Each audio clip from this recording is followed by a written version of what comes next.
বিধ্বস্ত এবং ভঙ্গুর অর্থনীতিকে বেগবান করে কল্যাণমুখী ও সমৃদ্ধ বাংলাদেশের ভিত রচনার দলিল পেশ করেছেন অর্থমন্ত্রী আমির খসরু মাহমুদ চৌধুরী।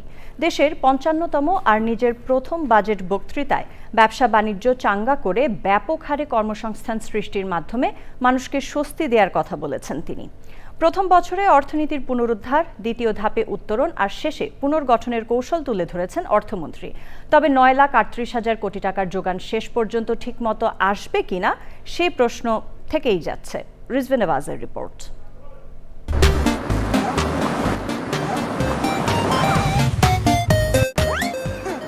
ধান ভাঙতে শিবের গীতের মতো বাজেট বিশ্লেষণের শুরুতে একটি প্রবাদ মনে করিয়ে দেই।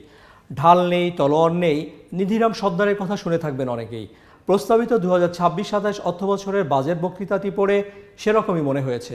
মন্ত্রিসভার জ্যেষ্ঠতম সদস্য আমির খসরু মাহমুদ চৌধুরীর পরিণতি নিধিরাম সর্দারের মতো হোক, এটা আমারও কাম্য নয়।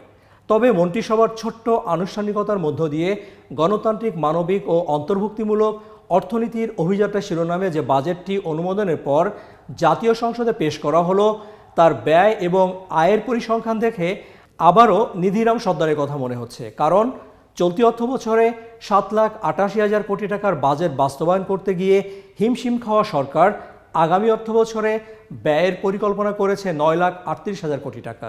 ৯,৩৮,০০০ কোটি টাকা ব্যয় প্রাক্কলন করা হয়েছে।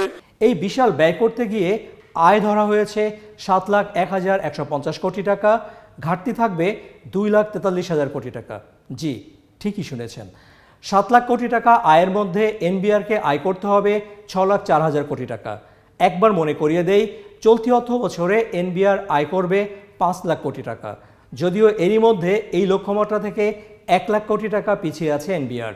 তাহলে অর্থমন্ত্রী কোন জাদু বলে একই জনবল দিয়ে দ্বিধাবিভক্ত এনবিআর থেকে ২ লাখ কোটি টাকারও বেশি আয় করবেন?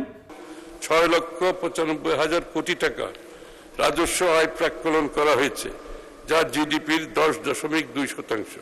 ঘাটতি মেটাতে যথারীতি বিদেশি ঋণ, ব্যাংক থেকে ঋণ এবং সঞ্চয়পত্রের উপর ভরসা করেছেন অর্থমন্ত্রী। বিদেশ থেকে ধার দেনা করে পাওয়া যাবে ১,৫৫,০০০ কোটি টাকা, আর দেশীয় উৎস থেকে ১,২৭,০০০ কোটি টাকা। অবশ্য এর প্রায় সবটাই নেওয়া হবে দেশীয় ব্যাংক থেকে। অথচ অর্থমন্ত্রী দাবি করেছেন ফ্যাসিস্ট আমলের মতো ঋণ করে ঘি খাবেন না তিনি।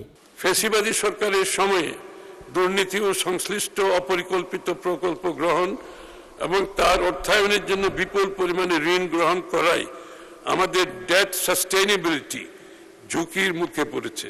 আমরা বিশ্বাস করি অতীতের ঋণ নির্ভর প্রবৃদ্ধির ধারা থেকে বেরিয়ে এসে উৎপাদন, কর্মসংস্থান ও বেসরকারি বিনিয়োগ কেন্দ্রিক অর্থনীতি গড়ে তোলার সময় এসেছে। অঙ্ক মেলানোর জন্য না হয়ে যদি সত্যিকার অর্থে বছর শেষে পরিকল্পনা মোতাবেক কিছু কাজও করা যায়, তাও খারাপ কি। তবে অর্থমন্ত্রীকে ধন্যবাদ দিতেই হবে। দেশীয় শিল্পের সুরক্ষা, অর্থনীতির গণতন্ত্রায়ন, ব্যবসা বাণিজ্য সহজ করতে বিনিয়ন্ত্রণকরণ এবং পৃষ্ঠপোষকতার অর্থনীতিকে নিরুৎসাহিত করার উদ্যোগ নেওয়ার জন্য। আমরা সরকারি কর্মচারীদের জন্য নতুন বেতন কাঠামো আগামী ১ জুলাই ২০২৬ হতে ধাপে ধাপে বাস্তবায়ন করার ঘোষণা দিচ্ছে মাননীয় স্পিকার। অবশ্য বিগত সময়ে অর্থনীতিতে যেসব ক্ষত সৃষ্টি হয়েছে তা এক বাজেট বক্তৃতাতেই জাদুর মতো ঠিক হয়ে যাবে, তাও ভাবা ঠিক হবে না। আর সেজন্যই ২৩৪ পৃষ্ঠার বাজেট বক্তৃতার উপসংহারে জাতি, ধর্ম, বর্ণ নির্বিশেষে সবার সহযোগিতা চেয়েছেন আমির খসরু মাহমুদ চৌধুরী। বর্তমান সরকার অন্তর্ভুক্তিমূলক অর্থনৈতিক রূপান্তরের পথে যাত্রা শুরু করেছে। অর্থমন্ত্রীর জন্য শুভকামনা, বিপুল ভোটে জয়ী বিএনপির নেতৃত্বাধীন সরকারের জন্য শুভকামনা। শেষ করার আগে মনে করিয়ে দিতে চাই রবার্ট ফ্রস্টের সেই বিখ্যাত লাইনগুলোর সারমর্ম, miles to go before you sleep. অর্থনীতির সুফল যাতে সকলের কাছে যায়, সেটাকে মাথায় রেখে কিন্তু বাজেটটা করা হয়েছে। একটা সমাজ কল্যাণ রাষ্ট্র প্রতিষ্ঠার একটা ভিত্তি প্রস্তর স্থাপন করার জন্য বাজেটটি করা হয়েছে।